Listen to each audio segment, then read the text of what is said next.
It is quite chilly outside, and you might be driving by some of these open lakes. The open water, the days are numbered because this air is going to be sticking around at least through the weekend, even through early next week. And I think we're going to see a lot of our area lakes, including around the metro, freeze up. So here's the ice-in dates across some select lakes across Minnesota. The middle date is really the one to pay attention to. That's the average ice-in date. And for most lakes, it's about this time of year, the end of November into early December. That's when we typically see the ice freeze up. And of course, the number on the right, the date on the right, that's the latest ice in. Places like Waconia, Bedeh-Makaska, Mille Lacs all saw their latest ice in date last year. So this past January was the latest that those lakes froze up. So that's not going to happen this year, thankfully.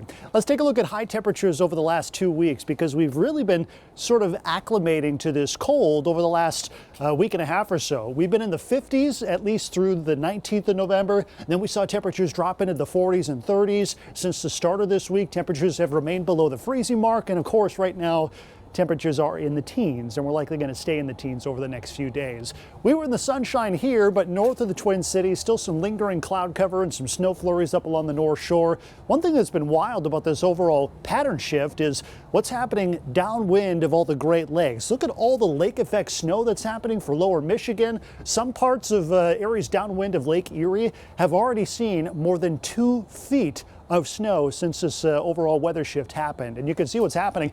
Big low pressure system that's hanging out over far eastern Ontario right now, that's pulling in those colder temperatures over the warmer waters of Lake Superior, Lake Michigan, all those Great Lakes, and dumping just hefty amounts of snow.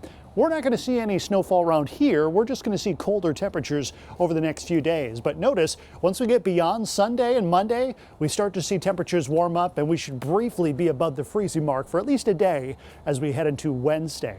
Now, forecast for tonight, coldest temp of the season. We keep saying that day after day. 7 above with sub-zero wind chill as we head into tomorrow. And notice the wind still breezy tomorrow from the northwest between 10 and 15 miles per hour.